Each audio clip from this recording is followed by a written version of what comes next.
students. Today's topic is friction.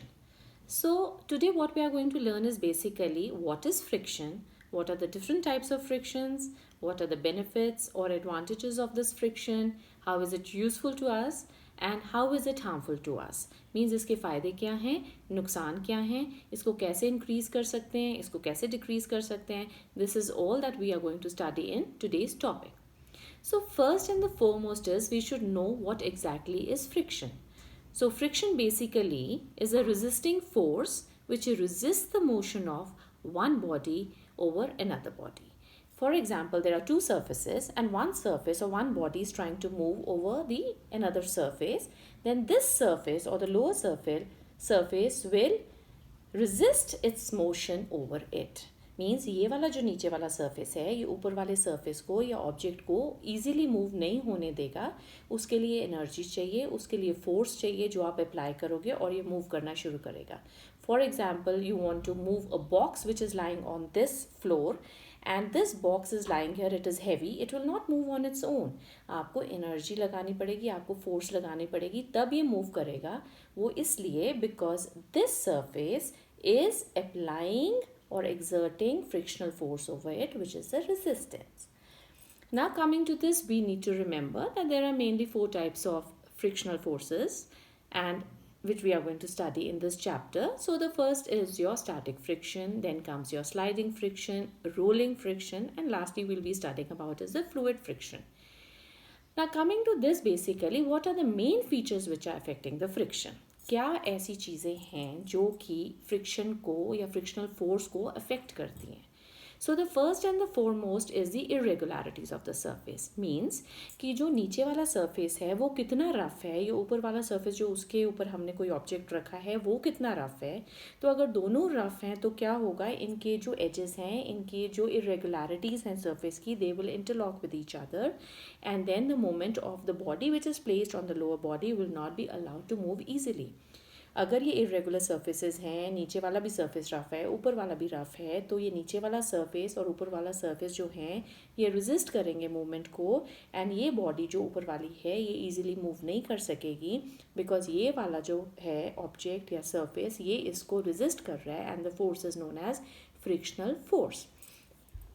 Now what is happening is basically, तो एक चीज़ के ऊपर जो डिपेंड करता है, द फर्स्ट कंडीशन और the first factor which affects the friction is the roughness of the surface. In other words I can say कि जितना ज़्यादा एक सरफेस स्मूथ होगा उतनी कम फ्रिक्शन होगी. तो हम ये भी बोल सकते हैं कि रफनेस जितनी ज़्यादा है उतना ज़्यादा फोर्स ऑफ फ्रिक्शन है, उतनी ज़्यादा रेजिस्टेंस है.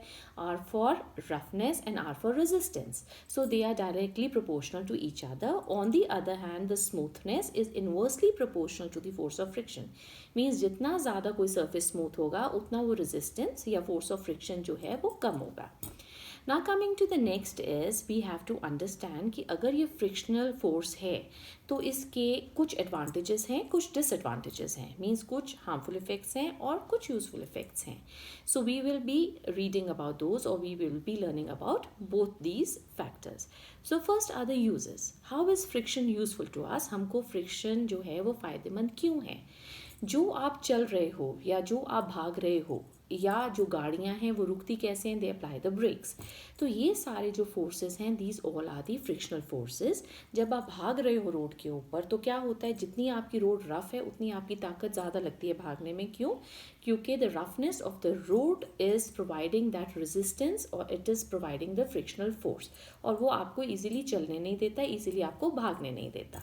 तो ये जो है इसका फैक्टर है. तो बेसिकली क्या है, आप गिरते भी नहीं हो क्योंकि ग्रिप एक बन गई आपके शूज़ के बीच में और रोड के बीच में, और ये ग्रिप उतनी ज़्यादा स्ट्रॉन्ग होगी जितनी इरेगुलरिटीज़ जो हैं रोड की उतनी ज़्यादा होंगी. तो हम बोल सकते हैं कि this is very very important for walking and running. और अगर आपकी रोड भी स्मूथ है और आपके जो शूज़ हैं उनकी सोल भी स्मूथ है, आपके जूते का सोल भी स्मूथ है, तो क्या होगा, एकदम से कोई फ्रिक्शनल फोर्स नहीं होएगी, कोई रेजिस्टेंस नहीं होएगी, कोई ग्रिप नहीं होएगी, and you won't be able to walk और run easily on the road, you will slip. तो उस चीज़ को हम अवॉइड कर सकते हैं. और जो आप ब्लैक बोर्ड पे लिखते हो चौक के साथ, तो there is a friction between the chalk and the board. Chalk और बोर्ड के बीच में फ्रिक्शनल फोर्स है जिससे आप चौक्स की मदद से you can write on the board. Same way if you are suppose writing somewhere else or writing with a pen or a ball pen, same way you are using this frictional force for writing. There is a frictional force between your pen and your paper जिसकी मदद से आप लिख सकते हो. तो ये चीज़ें हैं, बहुत ज़रूरी हैं आपके फ्रिक्शनल फोर्स के लिए. चीज़ अपनी जगह पे पड़ी है तो पड़ी है, आगे नहीं मूव कर रही है क्योंकि there is a frictional force. अगर फ्रिक्शनल फोर्स नहीं होगा तो कोई चीज़ उसको रोकेगी नहीं, वो आगे ही आगे मूव करता रहेगा. So these are the uses of the frictional force. Now there are some harmful effects also of the frictional force. आपने देखा है जब आप गाड़ी चलाते हो तो फ्रिक्शन होती है रोड के बीच में और आपके टायर के बीच में, तो जिससे आपका टायर है वो घिसता है. क्यों घिसता है? बिकॉज एनर्जी रिलीज होती है. Energy is use up in moving that tyre over the road, and जितनी ज़्यादा रफ रोड होगी उतनी ज़्यादा एनर्जी लगेगी, उतना आपका टायर ज़्यादा घिसेगा. Because the energy is use also and it is produced in the form of heat also. और उस हीट के करके जो आपका वियर एंड टियर हो रहा है टायर्स का, that is there. If you would have realise, अगर आप रबर सोल्स वाले शूज़ पहनते हो और आप ज़्यादा देर तक रोड पे भागते हो तो थोड़ी देर के बाद आपका जो शू है वो नीचे से गर्म हो जाता है. It means that heat is being released because of the friction that is there between your shoe and the road. So ये सारी जो चीज़ें हैं ये बहुत ज़्यादा हार्म करती हैं हमारे मशीन के पार्ट्स को, and also in your shoes, and also they are resulting in the wear and tear of the machine parts, or maybe in the tires. So they need to be changed very frequently if your car or your vehicle is moving on the rough roads. So what do we understand from this? कि जो friction है उसके फ़ायदे भी हैं because वो चलने में हमको हेल्प करती है. हम ब्रेक अप्लाई करते हैं तो क्या होता है, वो फ्रिक्शनल फोर्स जो है इंक्रीज हो जाता है between the brake and the road, as a result of which आपकी जो गाड़ी है वो स्लो हो जाती है और आप रुक जाते हो क्योंकि आपको रुकना था. Otherwise, you will keep on moving if there are no brakes. So those who are cycling, they would have observed कि जो आपकी ब्रेक के शूज़ बोलते हैं उनको ब्रेक शूज़, तो they are not touching your tire. So your tire is moving smoothly when you are just pedalling.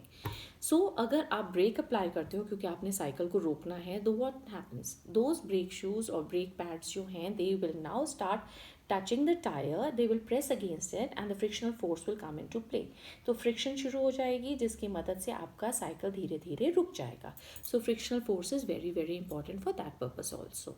So now that we have seen कि उसके फ़ायदे भी हैं नुकसान भी हैं, तो अगर फ़ायदे हैं तो हम फ्रिक्शनल फोर्स को इंक्रीज़ कैसे कर सकते हैं. The first factor I told you was कि जितना ज़्यादा सरफेस रफ होगा उतनी ज़्यादा फ्रिक्शनल फोर्स होगी. So we need to remember कि हम उसकी रफनेस को इंक्रीज़ कर सकते हैं जिसकी मदद से हम वो काम इजीली कर सकते हैं जो हमने काम करना है with the help of the frictional force. For example, आपने देखा होगा कि जो लोग कबड्डी खेलते हैं या जो जिमनास्टिक्स करते हैं, what do they put some rough material on their hands. Why? So that their hands जो हैं उनमें रफ मटेरियल होएगा, उसकी रफनेस बढ़ जाएगी और फ्रिक्शनल फोर्स ज़्यादा होगा जिसकी मदद से वो अच्छे से ग्रिप कर सकते हैं उस हैंडल को और उस बार को जिसकी मदद से उन्होंने जिमनास्टिक्स करनी है.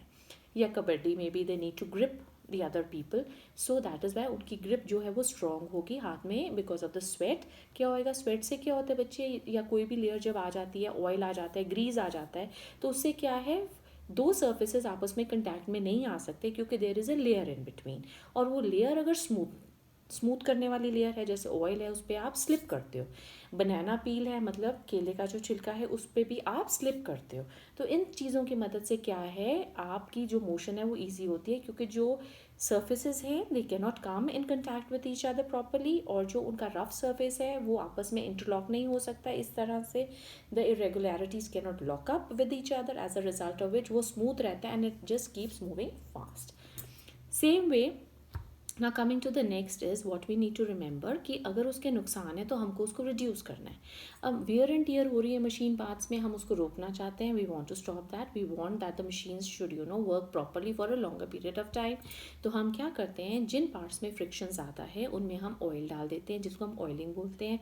आप अपनी साइकिल भी भेजते हो ताकि वो साइकिल के जो टायर है उसके अंदर देर आर बॉल बियरिंग्स, तो वो जो बॉल बियरिंग्स हैं वो ईजिली स्लिप करते रहे एक दूसरे के ऊपर और उसमें फ्रिक्शन ना हो और ना आपकी साइकिल ईजिली चलती रहे. आपको हैवी ना फील हो साइकिल जब आप मूव कर रहे हो या पैडल कर रहे हो. You should not feel heavy और आपकी ज़्यादा एनर्जी ना लगे, तो आप क्या करते हो, ऑयलिंग करते हो.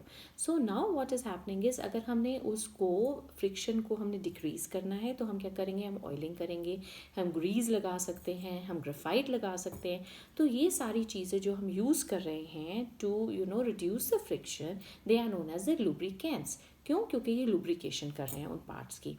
सेम वे आपने देखा होगा जब आप कैरम बोर्ड खेलते हो तो हम क्या करते हैं, हम पाउडर डालते हैं अपने कैरम बोर्ड के ऊपर। वाई? सो दैट जो उसका स्ट्राइकर है और जो उसके जो आप उसके साथ खेल रहे हो, जो उसकी गीटियाँ हैं वो ईजिली स्लिप कर सकती हैं, पॉन्स जिनको हम बोलते हैं, so they can easily go sliding wherever you want them to go when you are playing the carrom board. So this is very important to remember कि इसके फ़ायदे हैं। This is how we can reduce the friction also. Now children we need to remember कि on the basis of कि friction कैसी है, हम लोग क्या करते हैं, we divided into different categories. So the first is your static friction. For example, जो आपकी बुक है वो टेबल के ऊपर पड़ी हुई है, ठीक है, और वो मूव नहीं कर रही है, स्टेशनरी है, मीन्स स्टैटिक है। तो वो जो फ्रिक्शन दो चीज़ों में है, टेबल में और बुक में है, उसको हम बोलते हैं स्टैटिक फ्रिक्शन, क्योंकि वो रुकी हुई चीज़ों के बीच में है और वो स्टैटिक फ्रिक्शन है। नाउ अनदर फ्रिक्शन इज, अब मेरे को इस बुक को मूव करना है तो वो अपने आप तो मूव नहीं करेगी, मेरे को थोड़ी ताकत लगानी पड़ेगी, थोड़ी एनर्जी लगानी पड़ेगी। So it just starts moving. तो जैसे ही वो धीरे धीरे चलना शुरू करती है, हम बोलते हैं अब कौन सी फ्रिक्शन है, स्लाइडिंग फ्रिक्शन, क्योंकि ये वाली जो बुक है ये टेबल के ऊपर धीरे धीरे स्लाइड करने लग गई है। So it is the sliding friction. Now for example, if I take a ball and I put it on a slope, तो वो रोल करती हुई जाएगी, वो तो रुकेगी ही नहीं. So that is known as the rolling friction. So what I can say is that static friction से जो ज़्यादा friction है, static friction is the maximum friction here, and उससे कम friction कौन सी है, sliding friction, जब चीज़ में friction कम हो गई and it just starts moving, और उससे भी कम कौन सी है, rolling friction, जबकि वो रुकने का नाम नहीं लेगी जब तक surface rough नहीं होगा या उसको हम आगे से रोकेंगे नहीं. So we can even change the direction with the help of this friction. Now we come to one more aspect कि friction जो है वो कब ज़्यादा होगी. फॉर एग्ज़ाम्पल, अगर मैं दो सर्फेसिस का कंटैक्ट, अगर छोटी सी चीज़ है तो इसका कंटैक्ट कितना है, सिर्फ इस एरिया में है, तो कंटैक्ट अगर छोटा है तो फ्रिक्शन भी कम ही होगी. बट अगर मैं बड़ी चीज़ रखती हूँ इसके ऊपर, तो ये पूरे सर्फेस के ऊपर जो नीचे वाली चीज़ है, it will resist it's movement and the friction will be more in case the surface area of the upper body is more. That is number one. Number two is that ये जो है, for example, अगर weight ज़्यादा है किसी चीज़ का, for example, अगर मैंने I want to pull a chair to myself, अगर मैं एक चेयर को अपनी तरफ खींचना चाहती हूँ और वो चेयर खाली है तो मैं easily खींच सकती हूँ, मेरी एनर्जी कम रहेगी, बिकॉज फ्लोर भी इस चेयर के वेट के हिसाब से, जो कि वेट कम है अभी, तो फ्लोर भी कम रेजिस्ट करेगा. So the frictional force is comparatively less because the weight of the chair is less. But if somebody sits on this chair, then I will have to exert much more energy in order to pull the chair towards myself. Why? Because जब weight ज़्यादा हो जाएगा, weight ज़्यादा होगा, contact ज़्यादा होगा, force ज़्यादा होगा, तो जो frictional force नीचे का है वो भी ज़्यादा होगा, because we know that to every action there is a equal and opposite reaction. तो जितना ज़्यादा weight, जितना ज़्यादा contact, उतना ज़्यादा frictional force. So we need to remember it like this. Now we have also understood what are the different type of frictions that are there which are coming into play. So we have studied for about the static friction, we have studied about the sliding friction and the rolling friction. Coming to the last is your fluid friction. बच्चे, जो fluids में जब कोई चीज़ move करने की कोशिश करती है तो पानी उसको रोकने की कोशिश करता है, उसको हम बोलते हैं फ्लूइड फ्रिक्शन, और उसका एक वर्ड है जिसको हम बोलते हैं drag. So that is the drag which is exerted on any body which tries to move through the fluids, which can be water or which can be air. So जिस भी चीज़ की layers हैं उसको हम fluid बोलते हैं. For example, आपने देखा होगा जब आप मूव कर रहे हो और आगे से बहुत तेज़ हवा चल रही है तो आपको बहुत कोशिश करके, बहुत हिम्मत करके, बहुत एनर्जी लगा के आगे मूव करना पड़ता है. So what is happening, the air is resisting your movement through it because it is made up of layer. Same way अगर एरोप्लेन है, बर्ड है, अगर वो फ्लैट होती उनकी शेप बिल्कुल, तो क्या होता, वो ईजिली मूव नहीं कर सकती बिकॉज बहुत ज़्यादा रेजिस्टेंस उसको मिलती, फ्रिक्शन मिलती from the layers of the air. But it can move. Why? Because the shape of the aeroplane is like this and it can cut through the layer of the air, and these are known as the streamlined shapes. For example, bird, उसकी चोंच होती है आगे and the bird can easily cut through the layer of airs and it is known as a streamlined shape of the body, which you must have studied in class 6 or even in 7.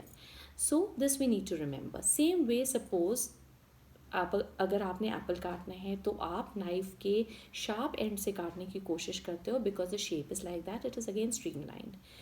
Same way when you are trying to swim, अगर आप suppose ऐसे dive मारोगे, बिल्कुल straight मारोगे, तो क्या होगा, you will feel the pressure here, means the water is trying to push you back, it is resisting your fall and it is the frictional force of the water.